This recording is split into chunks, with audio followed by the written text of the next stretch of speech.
Hello my beautiful souls, welcome to my YouTube channel tarot with Shivi Tripali. Dear, कैसे हैं आप सभी लोग? आई होप आप सभी लोग बहुत अच्छे हैं, बहुत अच्छे से अपने नावक कर रहे हैं। चैनल पर आए तो रिक्वेस्ट करूंगी सब्सक्राइब करें इस चैनल को। वीडियो पसंद आता है तो लाइक दिस वीडियो। गाइस, शुरू करते हैं आपकी रीडिंग। देखते हैं आपके पार्टनर इस वक्त आपको लेकर क्या सोच रहे हैं, क्या उनकी एनर्जीज हैं आपको लेकर। Let's see.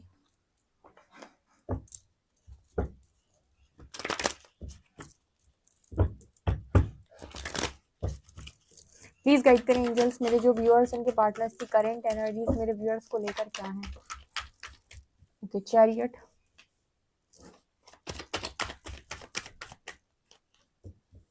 3 of cups,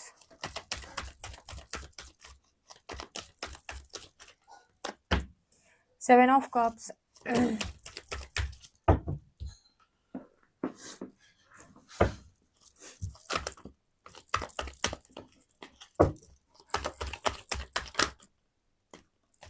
star,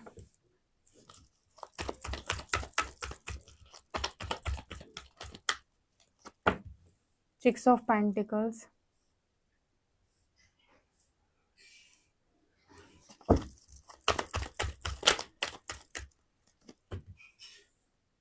Hierophant,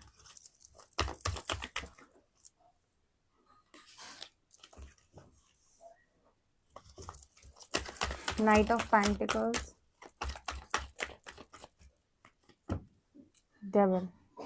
okay, please guide करें यूनिवर्स, डेविल यहाँ पर क्यों आया है।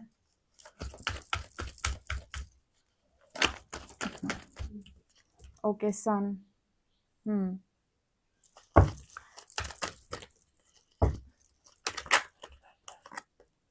ओके, यहाँ पे एक साथ आए हैं 2 cards, lovers and king of pentacles. ठीक है, अच्छा ये दोनों एक साथ मैसेज दे रहे हैं। ठीक है, स्टार क्यों आया है।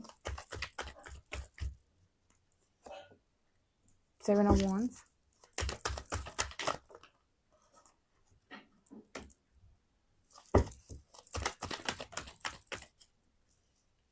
Ace of Swords,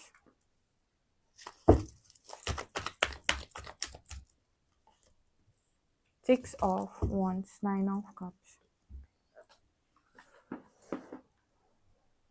okay guys, तो आपके पार्टनर की एनर्जी आखिर क्या है।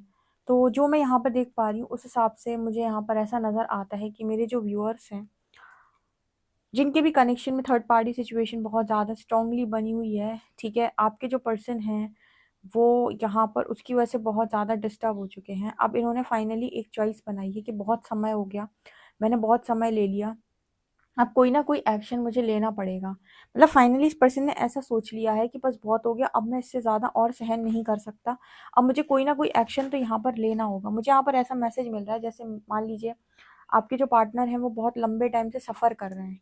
ठीक है, बहुत सारे लोग होते हैं ना कनेक्शन में सफ़र करते रहते हैं, सोचते रहते हैं कि कोई बात नहीं, कोई बात नहीं, चला लेंगे चला लेंगे चला लेंगे।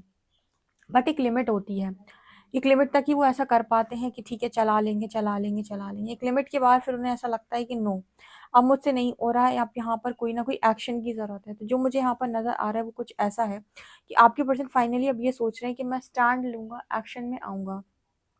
ठीक है, और आपके पर्सन को जैसे यूनिवर्स की भी कॉल यही है कि अगर आप अपनी लाइफ के अंदर सच का चुनाव करते हैं तो आपकी ज़िंदगी के अंदर रोशनी मैनिफेस्ट होएगी। लेकिन अगर आप सच का चुनाव नहीं करेंगे, झूठ में ही ज़िंदगी को जिएंगे, तो आप इसी तरीके से नकारात्मकता से घिरे रहेंगे। जैसे कई बार आपको ये बताया गया है लाइफ के अंदर कि आप बहुत ज़्यादा परेशान हैं, ठीक है, और आप एक कंफर्टेबल सिचुएशन में हैं। कंफर्टेबल सिचुएशन का मतलब है कि आप एक ऐसी सिचुएशन में हैं जहाँ पर आप दुखी तो बहुत ज़्यादा हैं, प्रताड़ित भी हैं, लेकिन ये है कि आपको ऐसा लग रहा है कि हम मैं क्या कर सकता हूँ, मेरी तो ये सिचुएशन, मेरी तो ये हालत ऐसी ही है, लोग बदल जाएँ तो शायद मेरी प्रॉब्लम सॉल्व हो जाए। लेकिन हम क्या करते हैं, उस जगह पर स्टैंड लेने की कोशिश नहीं करते, क्योंकि हमें ऐसा लगता है स्टैंड लेंगे तो हमें बहुत चीज़ों का सामना करना पड़ेगा, बहुत कुछ फेस करना पड़ेगा। यहाँ पर आपके जो पर्सन है ये भी इसी तरीके से बहुत लंबे टाइम तक किसी चीज़ को ऐसे ही यूं ही बर्दाश्त कर रहे थे, स्पेशली थर्ड पार्टी को, जो इस पर्सन को, इनका दिमाग बहुत सड़ाए हुए थी, ठीक है, बहुत दिमाग खराब किए हुए थी। फाइनली इस पर्सन ने ये फैसला लिया है कि अब ये एक्शन में आएंगे, अपने लिए स्टैंड लेंगे। देखो, हमें इस दुनिया के अंदर अपने स्टैंड लेने में कोई बुराई नहीं होनी चाहिए। और जैसे मुझे ऐसा लगता है, जहाँ तक मैंने कर्मा को डीपली समझा है, और चीज़ों को समझा है, उस हिसाब से जहाँ तक मुझे पता है कर्मा जो है ना डियर, वो ऐसा है कि जब तक आपको झेलना है, तब तक आपका दिमाग ऐसे काम ही नहीं करेगा कि मैं अपने लिए स्टैंड ले लूँ। ठीक है? आपका दिमाग भी उस दिन काम करेगा कि मैं अपने लिए स्टैंड ले लूँ, जिस दिन अब आपका टाइम आ गया होगा कि बस इतना ही तुम्हें इस आत्मा के साथ बैलेंस करना था, अब तुमने बहुत बैलेंस कर लिया। उस दिन ऑटोमेटिक आपके दिमाग के तार खुलेंगे, आपके अंदर से एक शक्ति निकलेगी और वो आपसे कहेगी कि कोई बात नहीं, जो होगा देखा जाएगा, अपने डर का सामना करो, लेकिन अब और सहने की ज़रूरत नहीं है। ठीक है? तो मुझे ऐसा लगता है जहाँ तक है कर्मा के नियम के अनुसार कि आप स्टैंड तब तक नहीं ले सकते जब तक उतना काटना आपका लिखा हुआ है। ठीक है? तो उतना जैसे ये पर्सन बहुत लंबे समय से काटते जा रहे थे, लेकिन फाइनली जैसे इस पर्सन को होप मिलना स्टार्ट हो गई कि नहीं आप स्टैंड ले सकते हो, नहीं आप आगे बढ़ सकते हो, आपको बस सिर्फ़ एक एक लीप ऑफ फेथ की ज़रूरत है, लीप ऑफ फेथ यूनिवर्स के ऊपर। राइट? तो यहाँ पर जो एनर्जी है वो chariot and night of pentacles card के साथ मुझे लगता है ये बहुत लंबे टाइम के इंतजार के बाद या बहुत सोच विचार के बाद एक्शन हो रहा है। अब यहाँ पर क्या है कि यूनिवर्स जैसे इस पर्सन से ये कह रहा है कि आप ही पास्ट में कंफ्यूज हो गए थे अपने करियर और अपने लव लाइफ को लेकर, क्योंकि मुझे लगता है कि आपके जो पर्सन है वो अपने आप को बहुत ज़्यादा रिच देखते हैं, किंग ऑफ पेंटिकल्स के साथ अपने आप को एक बहुत बड़ा इंसान देखते हैं जो उसके पास बहुत पैसा है। ठीक है? और एक तरफ थी उनकी लव लाइफ, और मुझे लगता है कि लव लाइफ और उनका करियर अलाइनमेंट में नहीं था। कई बार ऐसा होता है ना कि आप जो करियर करना चाहते हो वो सामने वाला वो करियर नहीं कर रहा है या वो कुछ और कर रहा है। तो मतलब करियर और लव लाइफ में जब अलाइनमेंट नहीं होती है तब आपको लगता है कि दोनों में से क्या आपके लिए ज़्यादा इंपॉर्टेंट, तो आप क्या करते हो, करियर चूज़ कर लेते हो। ठीक है? बहुत सारे लोग आज के टाइम में करियर चूज़ करते हैं, लव लाइफ चूज़ नहीं करते। उसका रीज़न ये है कि हर व्यक्ति अपनी लाइफ के अंदर पावर में रहना चाहता है, उसके लिए पैसा बहुत इंपॉर्टेंट है। सबको लगता है कि यार पैसे को वैल्यू करो। ठीक है? प्यार तो कोई ना कोई से हो ही जाएगा या कोई ना कोई तो मिल ही जाएगा, ज़िंदगी तो कट ही जाएगी। यहाँ पर किसी को सोल कनेक्शन के बारे में शायद पहले ज़्यादा जानकारी भी नहीं थी। उन्हें लगा कि भई किसी के साथ भी कनेक्शन बन जाता है और कैसा भी बन जाता है। तो जैसे इस पर्सन के लाइफ़ के अंदर भी पास्ट की ये सिचुएशन है कि वो लव लाइफ़ और करियर को लेकर बहुत ज़्यादा कन्फ्यूज़ थे। जैसे यूनिवर्स ने उस चीज़ को क्लियर किया है कि आप ये कन्फ्यूजन में इसीलिए गए थे बिकॉज़ आपका पास्ट लाइफ कर्मा किसी थर्ड पर्सन के साथ था। यानी कि कोई ऐसी सोल के साथ आपका कनेक्शन पास्ट लाइफ से था, जिसको आपके साथ अपना कर्मा क्लियर करना था, जिसकी वजह से आप लव लाइफ और करियर में क्रॉस रोड पे चले गए थे। और क्योंकि आपका यूनिवर्स ने लव लाइफ और करियर अलाइन नहीं किया, जिसके कारण आपने एक रॉन्ग डिसीजन बनाया और आप कार्मिक एनर्जी में गए और आपको वहाँ पर लर्निंग करनी पड़ी। तो ऐसा इसीलिए हुआ आपके साथ क्योंकि कुछ तो आपके स्पिरिचुअल लेसन्स बन रहे थे जो आपको सिखाने बहुत ज़्यादा ज़रूरी थे। अगर ना सिखाए जाते तो आपका भविष्य जो है उसमें आप बहुत सारे कर्मा क्रिएट करते। दूसरा कि जिस भी इंसान के साथ आप अभी कर्मा क्लियर कर रहे हो उसके साथ आपका पास्ट लाइफ कर्मा है। तो ये सोल जो भी आई हुई है इसको अपना हिसाब किताब तो वैसे भी आपके साथ पूरा करना था। तो ये 2-3 रीज़न है जिसके कारण आपकी लाइफ के अंदर ये सब हुआ है। लेकिन क्लैरिटी भी मैंने बताया था ना, यूनिवर्स आपको तब देता है जब आपका कर्मा रिलीज़ होता है। तो जैसे इस पर्सन के अंदर खुद ही शक्ति आ रही है कि बस अब मुझे अपना स्टैंड लेना है, अब बस अब मैं और नहीं सहूँगा, बस बहुत हो गया। ये कहाँ से आ रहा है? ये यहाँ से आ रहा है कि उस इंसान ने अपना हिस्से का काट लिया। ठीक है? उसके ₹10 बनते तो उसने ₹10 लौटा दिए। अब एनर्जी आ रही है यहाँ पर स्टार एंड 7 ऑफ वांड्स। बहुत लंबे टाइम के बाद जैसे ये पर्सन अपनी मैनिफेस्टेशन को पूरा होते हुए देखना चाहते हैं, क्योंकि ये पर्सन बहुत लंबे टाइम से ना अपनी मैनिफेस्टेशन को रेजिस्ट कर रहे थे। मैंने आपको एक बार और बताया था कि आपके जो पर्सन है वो कहीं न कहीं खुद ये नहीं समझ पाते कि उनकी रियल फीलिंग्स या जेन्युइन फीलिंग्स क्या है या फिर उनकी सोल कॉलिंग क्या है। ठीक है? वो अपनी ही खुशियों को ब्लॉक करते हैं।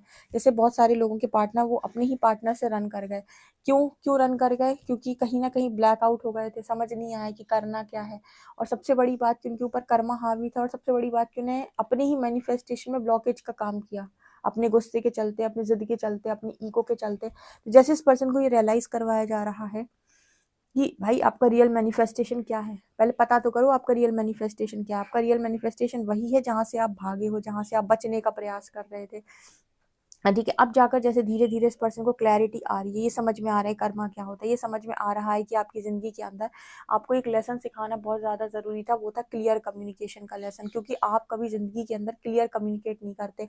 ये भी बहुत लेसन निकल कर आता है रीडिंग्स में, जो ये बात करता है कि भाई अपनी ज़िंदगी में अपनी बात साफ-सुथरे तरीके से सामने वाले को स्वच्छता के साथ समझा दो कि मैं ऐसा-ऐसा इंसान हूँ, ये मेरी ख्वाहिश है, ये मैं चाहता हूँ, मैं तुमसे ये एक्सपेक्ट करता हूँ। तुमसे क्लियर कम्युनिकेट करना चाहता हूँ, तुम मुझसे क्या एक्सपेक्ट करती हो या करते हो वो भी मुझे बता दो, मुझे कोई प्रॉब्लम नहीं है। हमारे बीच में जितनी भी चीज़ें हैं वो इक्वल गिव एंड टेक से रहेंगी। इक्वल गिव एंड टेक आपको रिलेशनशिप में जाकर सीखना होता है कि आप इक्वल गिव एंड टेक में रहें, ठीक है। जहाँ पर जहाँ भी एक इंसान बहुत ज़्यादा करता है, वो बैलेंस इम्बैलेंस क्रिएट हो जाता है उस कनेक्शन में। अब यहाँ पर कुछ लोग कहेंगे कि क्या करें दी, अगर कोई सामने वाला एफर्ट ही ना कर रहा हो तो हम क्या करें, रिश्ता तोड़ दें। उस केस में मुझे ऐसा लगता है कि आप सामने वाले से कुछ ज़्यादा लेकर आए हो, जिस केस में आपको ज़्यादा करना पड़ रहा है। मजबूरी आपकी ऐसी फँसी हुई है कि आपको मजबूर होकर उस इंसान के लिए बहुत ज़्यादा करना पड़ रहा है। ऐसे केस में ऐसा होता है कि आपने कभी पास्ट लाइफ में उसका बहुत ज़्यादा उससे करवाया था, ठीक है? लेकिन ये चीज़ भी एक लिमिट तक चलती है। एक लिमिट तक जब तक आपको वो चीज़ को हिसाब को बैलेंस करना है, तब तक ही ऐसा होगा। एक टाइम के बाद फिर से आपका पार्टनर जो है वो आपके लिए करना शुरू कर देगा। लेकिन आपको ये लेसन लर्न करना हो, जो लोग अपनी तरफ से एक्स्ट्रा एफर्ट्स लगाते हैं, ठीक है? जितने भी यहाँ पर ऐसे लोग हैं जो इतने इमोशनल होते हैं कि एक्स्ट्रा एफर्ट्स लगाते हैं कनेक्शन में अपनी तरफ से, ठीक है? उन्हें कोई प्रेशर नहीं है कि तुम्हें बहुत ज़्यादा करना है सामने वाले के, ना ही उनके ऊपर कोई दबाव है। लेकिन उसके बाद भी बिना प्रेशर के, बिना दबाव के भी हर समय वो लोगों के ऊपर अपने आप को लगाए रहते हैं, न्यौछावर किए रहते हैं। ज़रूरत से ज़्यादा करने की उनकी आदत होती है। ऐसे लोगों को लेसन मिलता है इक्वल गिव एंड टेक का कि भाई आपके ऊपर ना कोई प्रेशर है, ना कोई दबाव है, ना कोई आपसे ज़बरदस्ती कर रहा है। फिर क्यों ज़बरदस्ती का बाँटे जा रहे हो, एक्स्ट्रा बाँटे जा रहे हो, ठीक है? एक्स्ट्रा बाँटने से आपके ना एक आपको ऐसा लगता है कि मैं बहुत अच्छा इंसान हूँ और मैं बहुत नेक-दिल इंसान हूँ, एक्स्ट्रा बाँट रहा हूँ। परमात्मा कह रहे हैं हमारे एक बंदे को तुम्हारी अच्छाई ना खराब कर रही है। तुम्हारी ज़रूरत से ज़्यादा अच्छाई एक एक इंसान को ऐसा बना रही है कि उसका कुछ करने का मन नहीं हो रहा। कहीं न कहीं उसका जो वो उसे बैलेंस करना चाहिए था, उसने वो बैलेंस करना बंद कर दिया। एक करें तुम्हारी अच्छाई ना एक दूसरे इंसान को बिगाड़ रही है। जैसे वो एक मैसेज आता है ना कि ज़्यादा लाड़-प्यार बच्चों को बिगाड़ देता है, ठीक है? जो बच्चों को बहुत ज़्यादा लाड़-प्यार मिलता है और वो अपनी हदें भूल जाते हैं, ठीक है?